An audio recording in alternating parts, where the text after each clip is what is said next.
The Olympic Games are leading international sports events, held every 2 years, alternating between the Summer and Winter Olympics. But who chooses the host for the Olympic Games? It's the International Olympic Committee, short IOC, with Thomas Bach as its head. However, the choices of host cities made by the IOC have repeatedly been subject to pushback and heavy criticism. For example, with the awarding of the Olympics to Nazi Berlin in 1936, Beijing in 2008, and Sochi in 2014. Back in 2001, the Summer Olympic Games for 2008 were awarded to Beijing.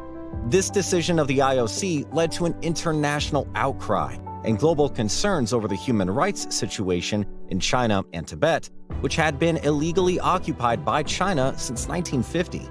To appease the international concerns, the IOC ensured that the Olympic Games will have a positive impact on the human rights situation in China, and promised to take action if China didn't meet their required standards. However, the promise of the so-called positive impact turned out to be merely a calculated PR move and nothing but hollow words. The human rights situation did not improve. In fact, the opposite happened. The announcement of Beijing being the 2008 Summer Olympic host city sparked first protests in Tibet. But it was in 2008 when the protests reached their peaks. The unrest started with peaceful protests and turned into a full-blown uprising all over Tibet when Chinese authorities used excessive force on the nonviolent protesters.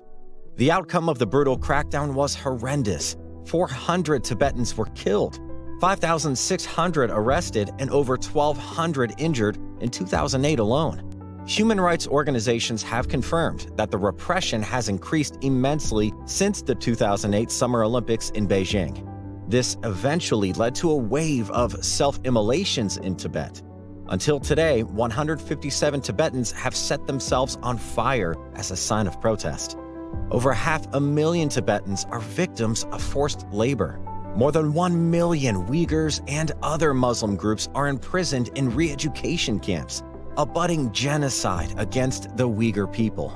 Despite the worsening human rights situation, the IOC did not act, and hence, they clearly broke the promises. In 2015, 7 years after the Summer Games in Beijing, the IOC awarded China again with the Olympic Games. The 2022 Winter Olympics will be held in Beijing. The well-documented crimes and human rights violations have led to an increase in voices worldwide calling for a boycott of the 2022 Olympics in China. With the renewed awarding of the Olympics to Beijing, the IOC has now deliberately chosen to ignore the grave human rights violations against Tibetans, Uyghurs, Hong Kongers, Southern Mongolians, and Chinese, and to disregard basic principles of the Olympic Charter, such as the protection of human dignity. The IOC refuses to take any responsibility by stating that the Olympics were, quote, politically neutral, which couldn't be further from the truth. The Olympic Games have been repeatedly used by host nations as a propaganda platform to show authoritarian political systems in a good light. In 1936, Hitler tried to portray Nazi Germany as open and tolerant. China took the 2008 Summer Olympics as an excuse to intensify its brutal practices and crackdowns and converted itself into a surveillance state.